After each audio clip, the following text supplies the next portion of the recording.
Fala meus amigos, estamos começando aqui mais um vídeo do canal e esse vai ser o último vídeo do ano. Vamos finalizar aqui com mais essa retrospectiva. A gente já fez uma retrospectiva falando de literatura, falando dos livros que eu li esse ano e dando dicas aqui para vocês. E agora a gente vai finalizar o ano fazendo uma retrospectiva da política e de certa forma da cultura também, falando de algumas questões que aconteceram esse ano, especialmente na política, mas em alguns temas também ligados a outros assuntos, tá? Então foi um ano com algumas coisas muito bacanas e perdas, né? A gente teve perdas complicadas esse ano, perdas tristes, né? Pelo menos 4 que a gente pode destacar aqui, que foram as perdas do Jô Soares, que infelizmente nos deixou, né? O Pelé, que nos deixou ontem, né? Infelizmente, a Gal Costa, né, que também faleceu esse ano, e o Jean-Luc Godard, cineasta francês, que também faleceu esse ano. Então, evidentemente, teve outras perdas, mas essas são as que eu lembro aqui de falar nesse momento para poder dar uma resumida no que aconteceu esse ano. Foi um ano para mim também de uma conquista pessoal, que eu comecei a fazer o meu doutorado na UERJ, e o meu projeto tem a ver com o Manuel de Barros. Estou tentando continuar aqui, a despeito dos problemas que eu estou passando aqui, não só no sentido de ofensas aqui, fakes, mas também do hackeamento do sistema, e a gente vai continuar tentando resolver isso aqui, né? E aí, então, enfim, mostro para vocês aqui o Manuel de Barros, tá? Meu Quintal é Maior do que o Mundo. Esse livro aqui, que é um livro que tem, né, é um resumo com vários trechos de obras do Manuel de Barros. É muito bacana, né, esse livro. E, enfim, terminei já 2 disciplinas no doutorado. Na verdade, são 4 ou 5 disciplinas, né? E aí o restante é a produção da tese de fato, né? Então, eu já comecei a produzir a tese e, enfim, se nada me atrapalhar, né, a gente continua aqui a fazer. E aí, pessoal, no campo do futebol também teve conquistas esse ano, né? O Flamengo foi tricampeão da Copa do Brasil, tricampeão da Libertadores da América, né? Venceu o Atlético Paranaense e vai agora disputar o Mundial de Clubes em fevereiro, se não me engano, tentando aí o bicampeonato mundial. Vai enfrentar, né, se tudo correr ali da maneira correta, o Real Madrid, né? Então é um adversário bem difícil, mas o Flamengo tem chance. E foi o ano também do tricampeonato da Argentina, e a gente mostra aqui o Jorge Luis Borges, esse livro aqui, O Fazedor, que é um grande trabalho do Borges, né?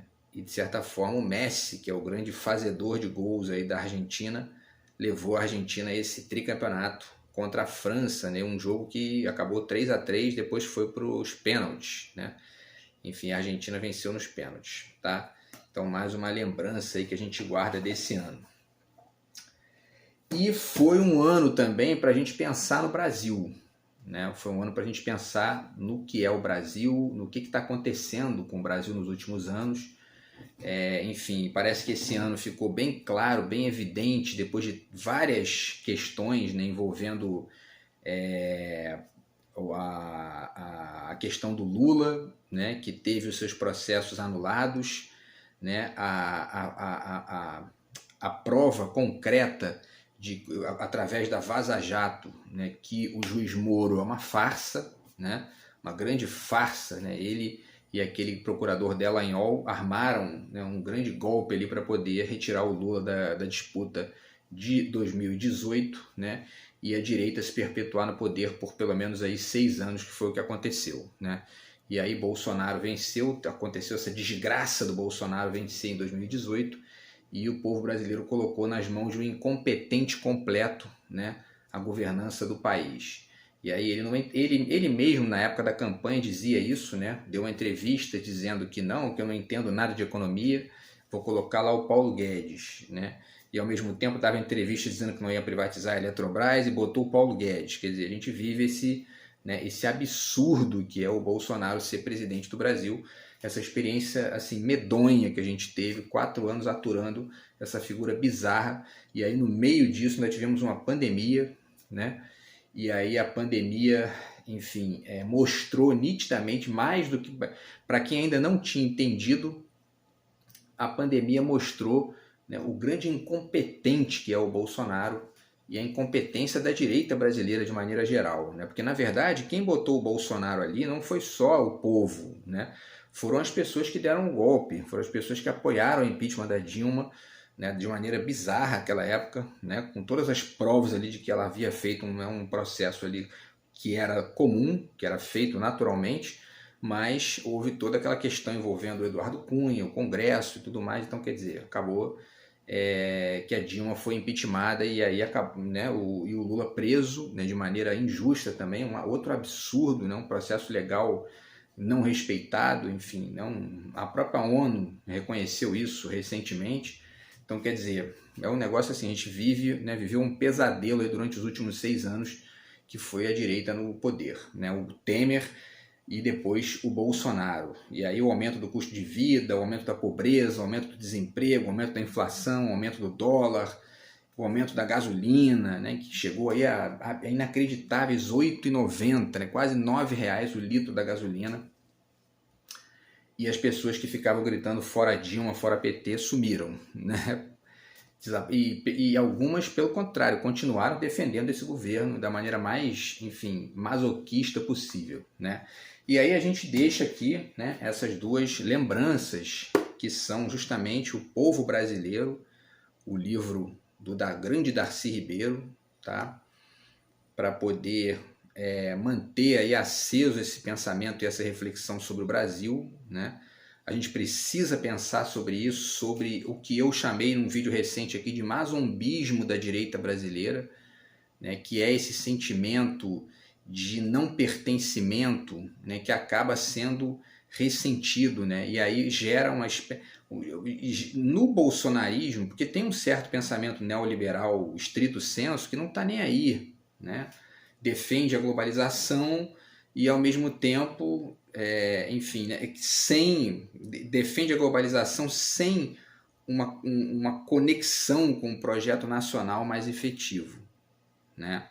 E aí a coisa fica capenga, porque, né, os países do mundo vão se desenvolvendo, vão se estruturando, inclusive no nível do Estado, e a gente vai entregando tudo, né, e vai aumentando o custo de vida, enfim, e o povo vai ficando, né, enfim, mais pobre, a fome voltou para o país. Por quê? Porque globalização sem nacionalismo, né, fica capenga, fica problemático, né? Então, como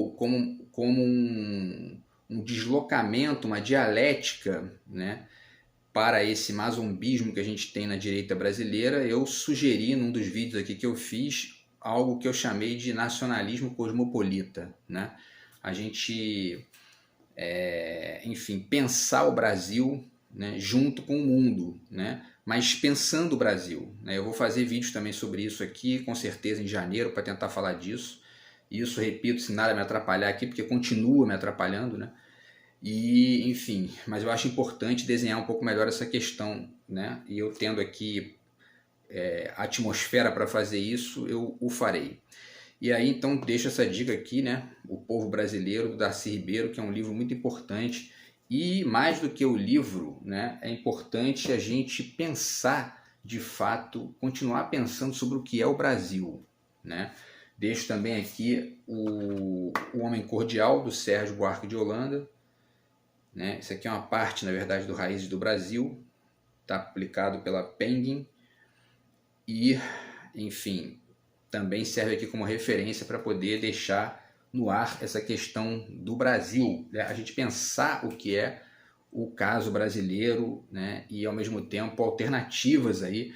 Por que eu falo em alternativas? Porque o Lula ganhou a eleição, então a gente já tem uma alternativa, né, melhor do que o Bolsonaro no poder. Porém, existem vários problemas que continuam acontecendo, né?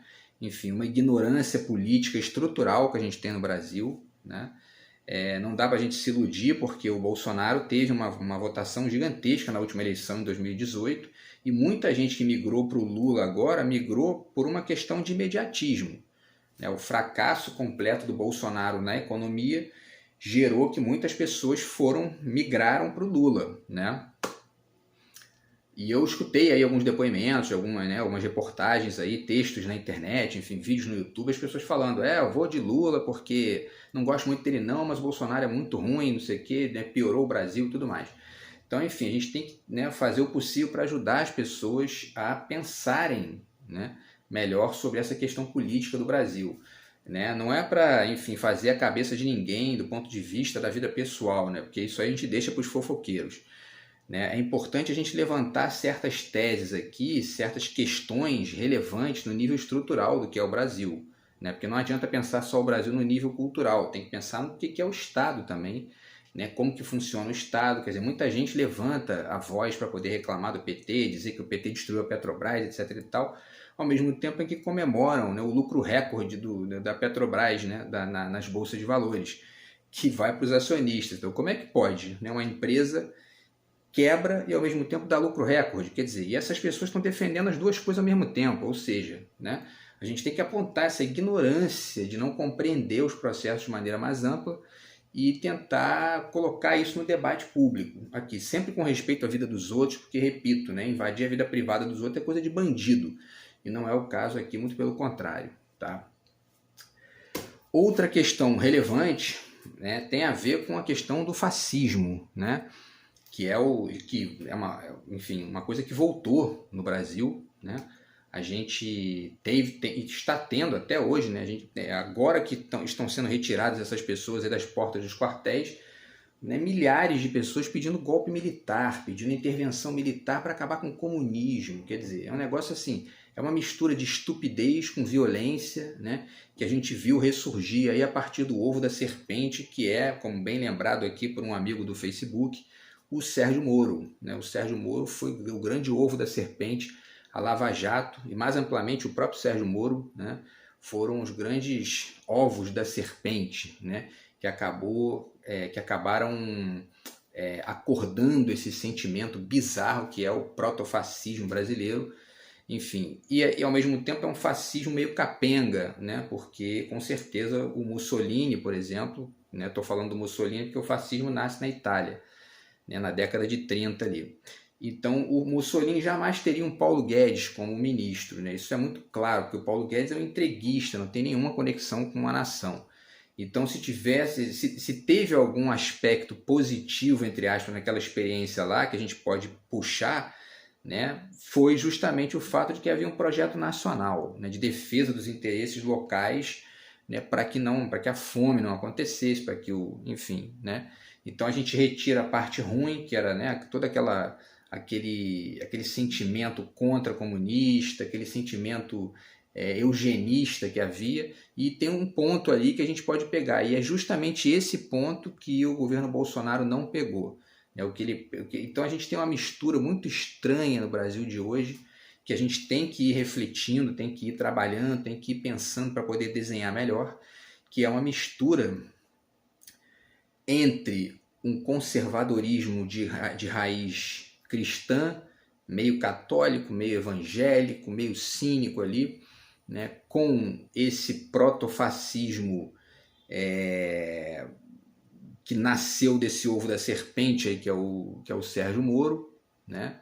E aí a gente tem esse anticomunismo estúpido no Brasil, um monte de velhinhas de Copacabana indo para a praia pedir fora PT, recebendo 13º, dizendo fora comunismo, recebendo benesses que foram, né, enfim, construídas pela esquerda, pelo comunismo, pelo pensamento marxista de maneira mais ampla. Né? Então, quer dizer, a gente tem que pensar isso aí, porque é uma questão... E aí, né, junto a esses dois elementos, do conservadorismo cristão e do protofascismo, né, tupiniquim, vamos dizer assim, a gente tem esse neoliberalismo entreguista e submisso, que é o da direita brasileira. Né? E aí a gente deixa aqui o livro do Eichmann em Jerusalém, da Hannah Arendt, tá? Que é também uma dica aqui bacana para vocês a respeito dessa questão, né, do fascismo, porque ela vai discutir esse tema, né? O Adorno também discute muito isso nos livros dele, e esse tema aparece aqui, né? Porque o Eichmann é essa figura aí, meio que o homem de bem, né? Ele se defende ali dizendo que ele estava trabalhando, que ele é um trabalhador, e etc e tal. Então, esse moralismo do trabalho também às vezes ajuda, ou melhor, atrapalha, né, a entender esses processos, né? Esse papinho de homem de bem, isso aí não quer dizer muita coisa, né? Então, enfim, pessoal, segue aqui essa dica para falar sobre essa questão do protofascismo bolsonarista que a gente viveu aí nos últimos 4 anos e que, na verdade, ele continua, né? Vale lembrar que o Bolsonaro recebeu 58 milhões de votos nessa eleição, foram 49% dos votos, o que significa que uma parcela considerável da população continua apoiando esse ser abominável, essa figura patética, dantesca e, enfim, e medíocre ao mesmo tempo, né?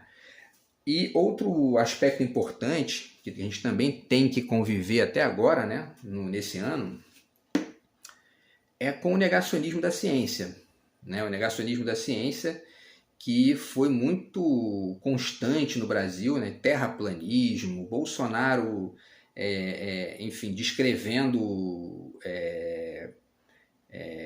diagnosticando ali cloroquina para as pessoas, né? Enfim, divulgando ali para as pessoas, passando isso como remédio, né? Cloroquina contra a Covid, quer dizer, né? E um bando de negacionistas, enfim, né? Aquela mulher lá japonesa, que eu nem lembro o nome dela, falando besteira na época da Covid, enfim, Bolsonaro todo dia fazendo live, enfim, falando bosta, né? Bostejando sobre a Covid, dando uma de médico ali, quer dizer, enfim, né? E muita gente morreu por causa disso, né? Então, para além do terraplanismo, enfim, né, o negacionismo da ciência generalizado desse governo, Damares, que é uma figura patética também, falando em, né, que a ciência, a gente deixou a ciência na mão dos cientistas. Olha só, quer dizer, né, patético. E ela é uma crente, e, tipo assim, nada contra a religião de ninguém, mas é importante a gente discutir, né, o perigo da presença da religião, da presença exagerada da religião dentro do Estado, porque isso é perigoso, né? A história mostra isso, a gente já falou disso também em outros vídeos aqui. Então fica a dica aí do livro do Carl Sagan, O Mundo Assombrado pelos Demônios, que eu já falei várias vezes desse livro aqui, e o Carl Sagan fala de uma realidade que existia nos Estados Unidos ali na virada da década de 80 para a década de 90, muito parecida, né, essa situação com o que a gente está vivendo hoje no Brasil, né? Esse negacionismo da ciência, pseudociências, enfim, uma lambança, né, generalizada, e isso comparece em paralelo com o crescimento das igrejas evangélicas, também isso é importante ponderar isso, tá? E a gente percebe, né, nesse modus operandi das igrejas evangélicas, né, enfim, que aquilo ali é uma espécie de, né, atmosfera estúpida, né, onde as pessoas compram água de rio por R$1.000, enfim, tudo isso tem que ser colocado em questão, não é, evidentemente, encher o saco de ninguém, quer gastar os R$1.000 comprando água, né? Faça isso, não tem problema, só que isso gera né, um elemento de discussão na medida em que essas coisas se infiltram no Estado de tal forma que isso acaba gerando atrasos para o país, né? Então, enfim, esse livro do Carl Sagan é muito interessante para ler em paralelo, né? Fazer uma análise, né, comparada aqui desse livro com o que a gente está vivendo hoje, vai dar bastante lida, certo? E também a gente está convivendo nos últimos anos, né, uma outra coisa que tem que comparecer numa retrospectiva aqui desse ano é a questão das fake news, né? Cada uma pior que a outra, né? E muitas de baixíssimo nível, ao mesmo tempo em que outras teorias da conspiração, gente vendendo, enfim, né, o PT como uma instituição, né, de crime organizado, enfim, fora né, a quantidade gigantesca de absurdos. Teve uma que eu destaco aqui, né, que é uma que eles colocaram a cara do Einstein, assim, né, um desenho do Einstein, e aí embaixo, né, uma das formas de perceber que alguém não é inteligente é se ele é petista, se é de esquerda, enfim. E o Einstein era socialista, quer dizer, entendeu? É patético, né? E as fake news bolsonaristas, uma pior que a outra, um negócio assim, inacreditável. Se for descrever aqui, todo dia tem uma, eu sei porque, né, eu tenho amigos bolsonaristas e repito, né, respeito os amigos aqui que me respeitam, isso não interfere nas amizades. Na verdade, isso é menos pior do que interferência de fofoqueiros, podem ter certeza disso. E, enfim, mas evidentemente que a gente tem que chamar atenção para essas coisas, porque a gente recebe, eu recebo aqui várias, né? Durante a campanha, então, recebi, né, centenas de absurdos aqui, que são as fake news, que foram e continuam sendo as fake news bolsonaristas, né? E aí deixo mais uma vez essa dica aqui do livro, que eu li esse ano, foi um dos livros que eu li esse ano, já falei dele no vídeo passado, A Pós-Verdade é Verdadeira ou Falsa, da Lúcia Santaella, que é uma pesquisadora de comunicação, tá?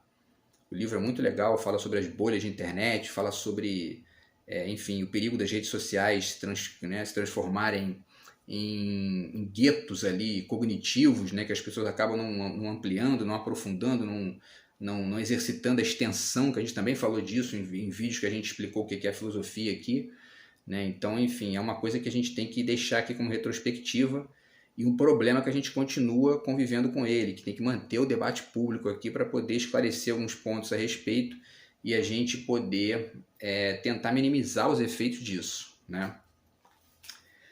E aí, pessoal, finalizando aqui, né? Eu acho que esse ano foi um ano que a gente deve guardar como um ano importante no sentido de uma certa listagem, né, dos absurdos e das bizarrices que foram cometidas, né, pela direita brasileira no poder, né? A gente finalizou 4 anos aí de direita no poder.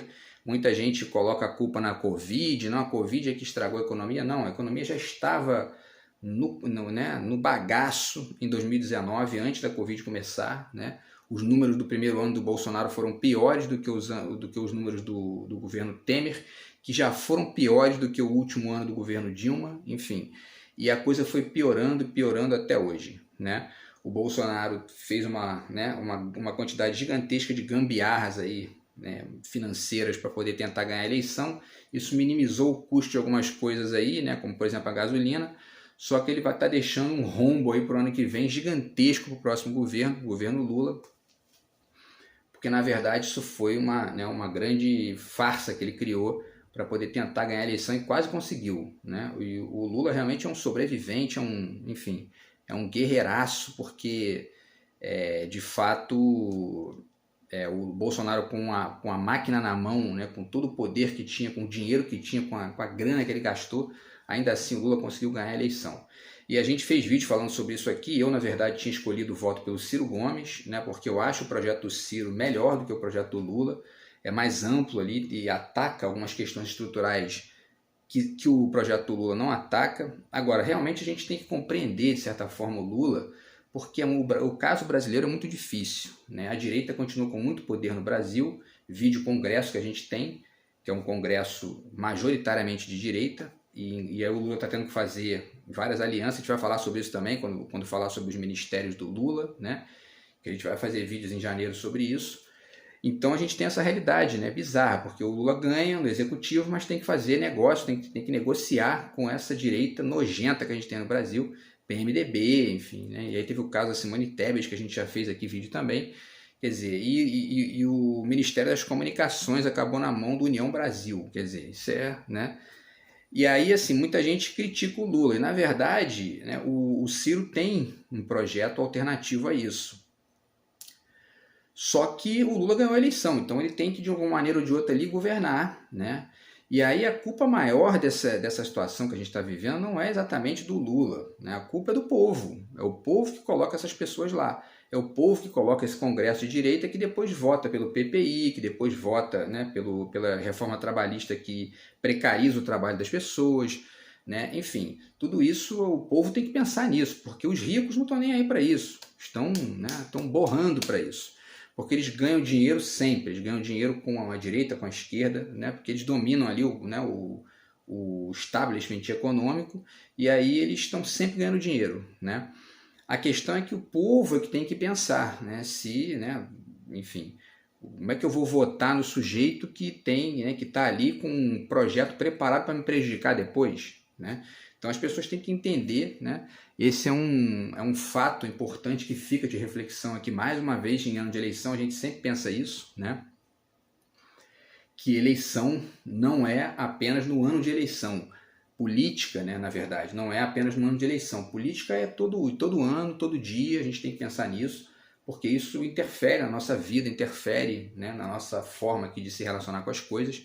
E, enfim, a gente tem que estar o tempo todo refletindo e debatendo essas questões, tanto na nossa vida privada, né, com as pessoas que a gente ama e tal, com as pessoas que estão convivendo com a gente, mas também nos espaços públicos, sempre que a coisa for levantada, tá?